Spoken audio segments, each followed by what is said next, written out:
warahmatullahi wabarakatuh teman-teman. Kembali di podcast Kakak Media bersama saya Melita Elaina. Nah, kalau episode sebelumnya kita sudah ngobrol banyak dengan Ketua Satgas COVID-19 IAIN Kediri Bapak Ropingi tentang beberapa divisi dan juga program-program kerjanya. Kali ini kita langsung ngobrol lebih banyak lagi dengan tim konseling yaitu Ibu Tati Imadatu Saadati MPSI. Selamat datang Ibu. Selamat datang. Iya, bagaimana kabarnya? Oke, Waalaikumsalam warahmatullahi wabarakatuh. Kabarnya baik Ibu, sehat? Alhamdulillah sehat walafiat. Alhamdulillah sehat. Untuk biar kita lebih akrab, panggilnya enaknya siapa Bu? Kalau terserah ya Mbak boleh. Oh iya, jangan biasanya, tante asal ya Bu ya. Biasanya teman-teman kalau di ini Bunda Ima begitu. Bunda Ima, oke. Tapi sebetulnya boleh Bu Ima. Iya, saya panggil Bunda Ima aja ya biar keibuan gitu ya. Boleh. Iya, mungkin langsung saja ngobrol karena teman-teman juga yang nonton penasaran. Sebetulnya ada nggak Bunda tugas dari divisi konseling secara khusus yang harus dilakukan begitu? Baik, karena kita divisi konseling di Satgas IAIN Kediri, maka tugas utama kita adalah membantu warga atau sivitas IAIN Kediri yang memerlukan konseling. Bahasa konseling itu mungkin tidak umum ya, tapi ngobrol, curhat, ini bahasa-bahasa yang awam selama pandemik COVID ini. Jadi kita utamakan memang untuk warga IAIN Kediri. Nah, tetapi kalau memang di luar masyarakat ada yang membutuhkan pun tetap kita bisa dilayani begitu ya Bu ya. Ada tidak Bu program khusus dalam waktu dekat atau hingga jangka panjang yang sedang direncanakan oleh divisi konseling ini sendiri? Baik, karena setiap klien yang masuk ke kita itu kita juga sertakan data kasusnya begitu ya.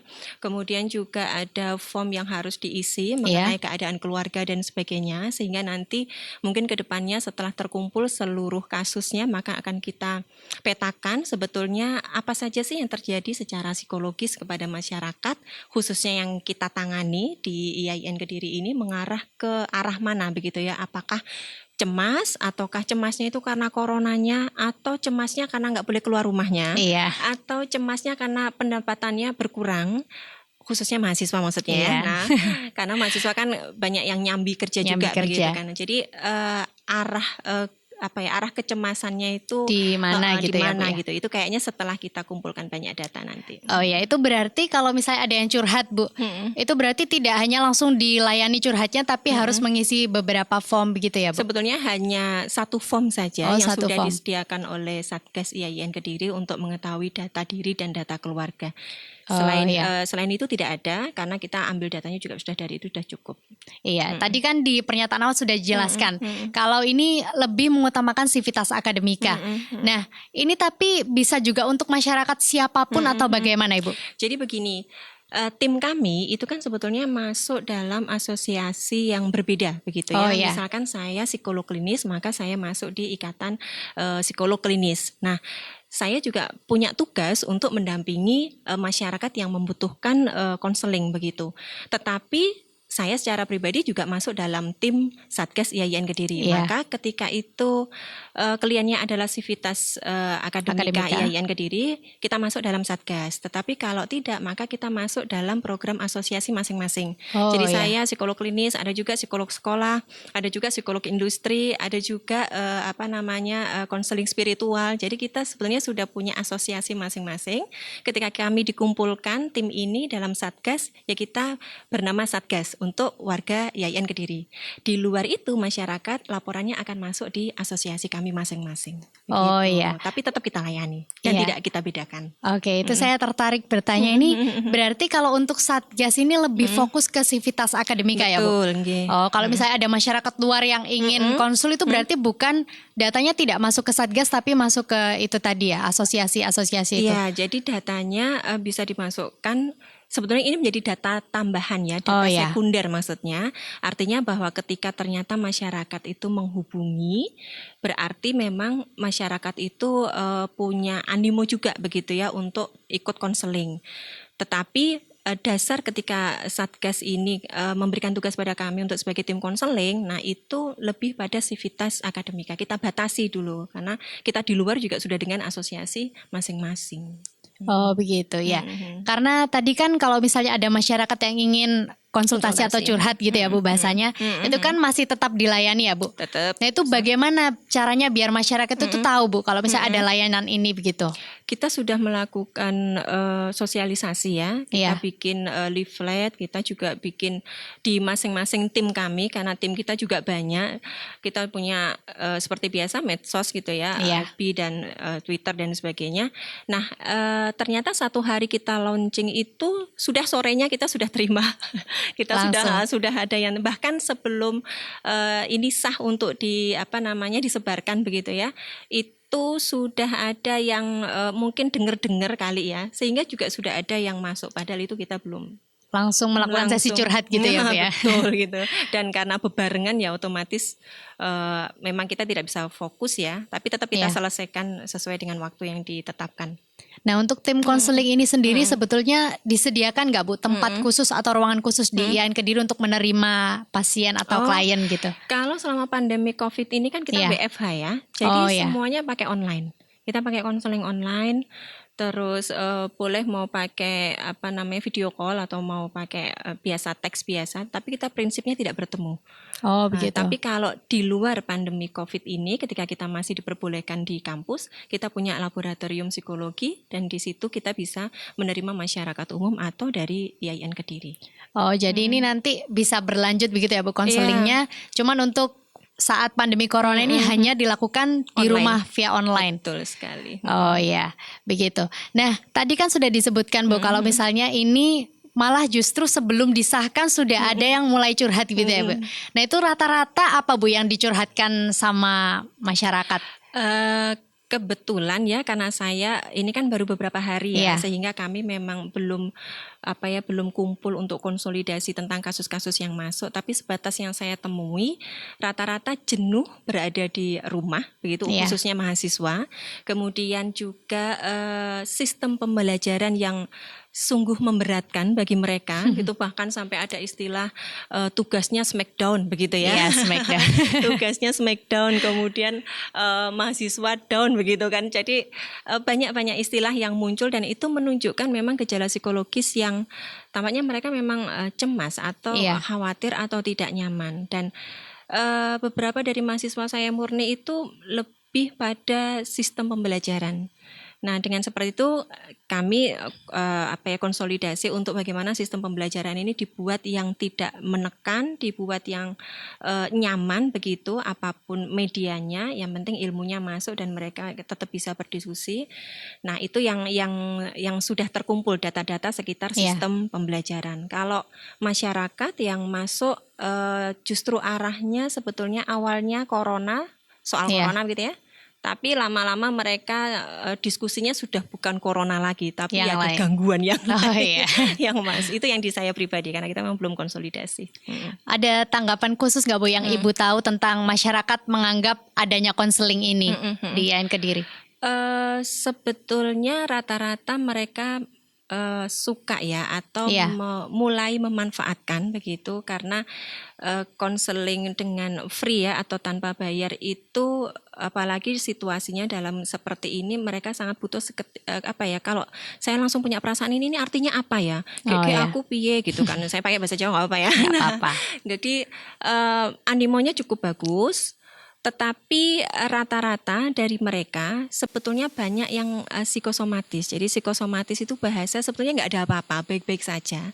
Tetapi perasaannya khawatir yang berlebihan dan itu berefek pada fisik. Misalkan jadi gampang sesek, jadi gampang pusing. Jadi padahal sebetulnya itu nggak ada. Lebih cepat sakit begitu ya Bu ya? Jadi merasa tubuhnya jadi lemah, lesu, aku kok gregesi. Nah sebetulnya nggak ada apa-apa, cuma karena kekhawatiran itu. Itu kan karena efek stres dan metabolisme aja. Berarti memang macam-macam ya Bu ya, cara masyarakat buat menghadapi pandemi ini ya Bu ya, secara psikologisnya. Tapi sejauh ini masih normal-normal, terbilang normal, atau ada yang sudah sampai bagaimana kalau gitu? saya pribadi sih masih normal saja, karena situasinya juga memang jenuh ya. Transisi dari kita sebagai makhluk sosial yang kemana-mana setiap hari, yang berinteraksi setiap hari, lalu kemudian pindah harus di rumah aja. Itu kan berarti stresornya itu kan jadi berubah. Stresornya yang dulu itu di luar kemudian sekarang di rumah anak sendiri, mungkin suami sendiri, mungkin pembantu sendiri. Jadi sebenarnya orang-orang terdekat di mana kita interaksinya harus setiap hari. Nah, ini juga transisi ini juga membuat beberapa ibu-ibu utamanya ya yang masuk di saya itu stressful begitu, karena di pendidikan PR juga harus laporan begitu, kemudian pekerjaannya juga begitu, dan rewelnya anak-anak. Nah, itu yang masalah-masalah yang sering masuk. Iya, oke. Kita pengen ngobrol dulu tentang berapa sebenarnya tim yang disediakan di dalam konseling ini, Bu? Timnya kurang lebih sekitar berapa ya? 10 kalau nggak salah ya. 10 orang. Pasti 10 orang terdiri dari psikolog dan konselor spiritual. Jadi kita punya dua mazhab atau dua pendekatan lah ya. Yang satu psikologis murni, yang satu ada spiritualnya. Jadi nanti kita bisa bersinergi. Kalau ini nanti ada arahnya psikologisnya nggak ada apa-apa, tapi ada arah ke tentang spiritual, kita referalkan gitu ya. Ya, ini mungkin dari tim-tim ini apakah ada pembekalan khusus, Bu, untuk tim konseling, karena kan langsung memberikan konsultasi kepada masyarakat begitu? Iya, baik. Kalau pembekalan khusus secara teknis aja ya, tapi kalau secara keilmuan karena kita sudah ditempa dengan berpuluh-puluh klien atau mungkin beratus-ratus klien begitu, sehingga untuk secara prosedural kita sudah sangat paham bagaimana urut-urutan konseling begitu. Mungkin secara teknik yang ini kapan dimulai, kemudian berapa batasnya dan sebagainya, lalu jenis laporannya yang seperti apa. Pada hal-hal itu aja kita konsolidasi. Kita seperti biasalah buat grup WA yang isinya tim. Itu berarti sudah terbiasa menangani berbagai kasus gitu ya, Bu? Termasuk kalau ada penyakit lain atau virus lain gitu ya, Bu? Nah, apakah ada perbedaan memberikan konseling COVID-19 dengan penyakit yang lain atau yang lainnya gitu, Bu? Masalah yang lain? Sebetulnya pada prinsipnya ini kan kita memberikan konseling pada orang-orang dua gitu ya. Satu, mereka tidak sakit begitu, cuma khawatir begitu. Yang satu lagi memang mereka beresiko atau mungkin bahkan sakit. Nah, sebetulnya ini sama saja dengan kita mengkonselingi orang-orang yang membawa gangguan fisik tertentu.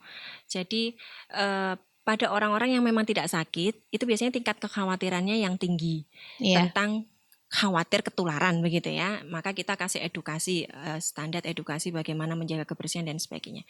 Tapi kalau yang sudah sakit, maka kita menjadi ada satu tahapan lagi, yaitu membuat dia bisa menikmati proses penyembuhannya. Nah, ini kan nggak mudah juga kan, tapi bisa begitu. Nah, proses itu yang dilakukan mungkin teman-teman bukan teman-teman Satgas ya, tapi teman-teman saya psikolog klinis yang berada di rumah sakit. Nah, mereka akan mendampingi mereka atau pasien yang harus dalam masa rehabilitasi atau masih di karantina di rumah sakit atau dirawat di rumah sakit. Iya, ini kalau berbicara tentang konseling, meskipun orang ini melakukan konsultasi ya, bukan nggak selama 24 jam, ada jam-jam khusus ya, Bu. Jadi tetap meskipun ada masukan, tetap diri sendiri yang menyaring begitu ya, Bu ya. Maksudnya diri sendiri, gimana? Mereka sendiri maksudnya. Sudah konseling tapi lebih ke yang mengatur dirinya sendiri begitu, Bu. Cemasnya atau apanya begitu. Nah, ada tidak anjuran khusus bagi masyarakat untuk mengatasi rasa kecemasan yang berlebih itu? Biar nggak terlalu. Baik. Sebetulnya ini bermula dari imunitas tubuh ya. Nah, imunitas jadi kan supaya orang nggak terpapar virus atau nggak kena virus itu kan imunnya harus kuat dulu. Dasar utamanya itu, imunnya harus kuat kan. Memang virus ini utamanya COVID kan bisa masuk kalau imunnya lemah begitu. Nah, dari sisi psikologis, maka imun itu salah satunya adalah orang tidak boleh stres. Nah, kita punya dua jenis stres sebetulnya ya, stres positif atau kita biasanya bilang eustress begitu. Dengan stres itu orang jadi lebih produktif. Nah, satu lagi stres yang negatif yaitu distres. Dengan stres itu orang produktivitasnya menurun. Nah, ketika masyarakat itu memahami bahwa stres itu perlu. Kalau nggak stres nanti urip ngene wis pokoke sing penting apa adanya gitu, enggak ngereken, wis enggak pakai masker, enggak pakai ini, pokoknya nek sehat lah yo sehat. Nah, ada beberapa orang yang tipe semacam ini yang jadi rawan begitu. Nah, kalau kemudian distresnya juga muncul, ini juga rawan juga, sebetulnya nggak ada apa-apa, udah safety, tapi masih pikiran negatifnya, jangan aku terpapar. Nah, jadi dua tipe masyarakat ini menanggapi stres juga berbeda. Nah, ketika di stres itu gede atau tinggi, maka itu nanti akan berpengaruh ke daya imunitas. Ketika seseorang itu distresnya tinggi, maka tubuh itu akan memproduksi namanya hormon kortisol. Nah, hormon kortisol itu yang akan menghambat kinerja sel-sel yang baik. Jadi sel-sel yang sehat. Nah, ketika nanti kortisolnya itu tinggi, sel-sel yang sehat itu menjadi kalah dengan sel-sel yang jahat begitu ya. Nah, atau menyuburkan si virus yang masuk tadi. Nah, secara otomatis kita biasanya memberikan edukasi ke masyarakat, coba manajemen stresnya. Jadi kuncinya di situ untuk dari sisi psikologis ya, kan nanti beda lagi dari sisi agama dan sebagainya. Nah, bagaimana caranya memanajemen stres? Nah, sudah banyak tips yang diberikan. Pertama adalah sering-sering lakukan relaksasi atau sering-sering lakukan senam untuk meningkatkan daya imunitas. Misalkan senam tapping gitu ya di daerah dada atau di daerah sini, itu juga bisa dilakukan. Jadi apapun olahraga yang bisa meningkatkan imunitas. Kemudian yang kedua, hindari berita-berita yang kita tidak terlalu penting untuk melihat. Jadi kita fokus pada apa yang harus dilakukan sih. Jadi kita batasi berita, karena berita tuh hoaxnya banyak luar sekali biasa ya begitu kan. Nah, pada orang-orang yang suka mikir itu nanti dapat berita, sekarang kok jadi 4.000 lebih ya. Jadi ketakutannya bertambah ya Bu. Bertambah. Jadi kita hindari aja berita-berita yang tidak jelas sumbernya. Kemudian setelah itu kita mempelajari atau mengedukasi diri secukupnya. Secukupnya. Jadi misalkan begini, saya Bu Ima, saya bekerja dari rumah. Saya punya 2 orang anak. Nah, apa nih yang perlu saya persiapkan sebagai Bu Ima yang kerjanya di rumah, yang punya 2 orang anak, dengan kepentingan menjaga lansia juga di rumah. Belajarnya tentang itu aja. Atau Mbak, tugasnya di sini misalkan. Berarti apa yang harus saya jaga ya kalau saya kerja ketemu orang, berarti bagaimana safety-nya? Atau mohon maaf, pedagang di pasar. Kira-kira saya jadi pedagang apa ya yang harus saya siapkan? Jadi cukup agar fokus, tetap aman gitu ya, agar Bu. tetap aman. Jadi nggak mikir mikir yang lain. Lalu yang terakhir, kita sama-sama tahu di dalam tubuh itu ada 2 hal. Yang satu tentang badan seluler ya. Jadi kita punya sel-sel. Yang satu adalah bioplasmik. Jadi yang satu itu ngatur sel-sel tubuh, yang satu itu ngatur bagaimana perasaan, bagaimana menumbuhkan kepercayaan yang positif dan sebagainya. Nah, agar mengurangi cemas tadi. Nah, 2 hal ini semuanya dikendalikan oleh otak. Nah, salah satu prinsip otak yang utama adalah bukan utama sih, ada 10 prinsip tentang otak atau hukum otak. Yang salah satunya adalah otak itu nggak bisa membedakan kejadian real atau non real. Jadi mekanisme otak merespon stimulus stres itu sama kok antara membayangkan atau kejadiannya real. Nyata. Jadi kalau Anda membayangkan nanti aku sakit, waduh aku ngeregesi ya, itu bisa terjadi betulan. Nah, sehingga dengan prinsip itu kita pakai sugesti yang positif, afirmasi yang positif, berdoa, relaksasi, meditasi dan semuanya itu menggunakan mekanisme gelombang otak supaya lagi-lagi imunnya biar semakin bagus gitu ya Bu. Nah, untuk orang dewasa ini mungkin sedikit sulit tapi juga bisa mudah ya Bu ya. Tapi untuk anak-anak Bu, kan semua pasti pengennya main, pengennya jalan-jalan dan sebagainya. Nah, itu ada tips khusus untuk para orang tua biar mengedukasi anaknya tentang virus corona ini gimana? Sebetulnya ini sudah masuk ilmu parenting begitu ya. Tetapi khusus tentang COVID ini tugas kita pertama adalah kita kenalkan dulu apa itu COVID begitu kan pada anak-anak. Jadi kalau nggak dikenalin, kenapa sih aku nggak boleh keluar mah? Wes pokoknya gak oleh, jarine negara gak oleh, itu kan juga nggak boleh juga. Ini sayang, ini virus, ini gambarnya, ini. Saya pikir edukasi tentang COVID itu sudah banyak sekali untuk anak-anak dengan bahasa yang sangat mudah dipahami. Nah, selanjutnya kedua, bikin program bersama. Selain tugas-tugas sekolah yang harus diselesaikan ya. Kakak, enaknya kita kalau liburan ngapain ya? Nah, Ma ini bikin ini. Nah, itu yang bisa membuat mereka agak istilahnya agak bisa sedikit menikmati liburan ini, liburan yang dipaksakan sebetulnya. Ini kan sebenarnya kan bukan libur, tapi libur yang dipaksakan. Nah, selanjutnya ketika anak memang mulai jenuh, kita terima emosinya. Ma, aku capek. Iya sayang, Bunda juga capek, Bunda juga pengen keluar. Artinya kita terima emosinya bahwa dia jenuh, marah, jengkel. Tapi sayang, masih banyak orang lain loh yang tua pekerjanya di rumah sakit loh malah nggak boleh pulang lah, ini kita bisa kumpul. Nah, hal-hal semacam itu menerima emosinya secara positif, kemudian bikin program bersama, kemudian juga menerangkan COVID. Terakhir kita ajarkan mereka untuk sesuai agama masing-masing, untuk kita kembalikan pada Allah, kita hubungannya kepada Allah. Nah, jadi hal-hal semacam itu bisa membuat mengisi waktu liburan yang nggak tahu berakhirnya sampai kapan. Iya, gitu. Biar tidak bosan begitu ya Bu ya. Betul sekali. Nah, kalau untuk tim konseling ini apakah ada langkah khusus untuk melakukan pendampingan kepada keluarga yang positif? Misal ada satu keluarga positif lagi di Kediri gitu, langsung didatangi atau bagaimana, atau menunggu untuk datang kembali kabar? Lagi ya, karena kita adalah Satgas IAIN Kediri, utamanya untuk Civitas Akademika IAIN Kediri, maka harapan kita tidak gitu ya, karena kalau ada berarti ada dong yang positif ya. Harapan kita tidak, tetapi seandainya pun itu terjadi, maka kita juga punya tugas untuk mendampingi bila dikehendaki. Karena sebetulnya pendampingan itu dasarnya adalah ketika mereka mau dan merasa butuh didampingi, maka kita akan masuk. Kita menghargai yang namanya kepercayaan, atau istilahnya saya lagi pengen nggak diganggu misalkan privacy begitu. Jadi kita menunggu instruksi, karena kita juga punya ketua satgas begitu ya. Kalau kita memang diminta untuk turun, maka kita akan turun. Tapi selama itu bisa dihandle lewat online dan sebagainya, kita dampingi lewat online aja. Ya, berarti seandainya ada yang positif, menunggu mereka yang menghubungi dan meminta bantuan begitu ya Bu ya? Tentunya jalurnya pada teknisnya tetapi yang pertama kali turun pasti nanti akan dari ketua satgas ya, menanyakan kabar butuh atau tidak. Ketika butuh kemudian nanti pasti akan dilanjutkan ke tim kami. Iya, untuk konseling ini akan berlaku sampai kapan Bu? Dan mungkin jam-jamnya juga? Nah, kalau jamnya kita jam 4 sore sampai jam 6 malam. Jadi hanya 2 jam dengan beberapa pilihan psikolog begitu ya.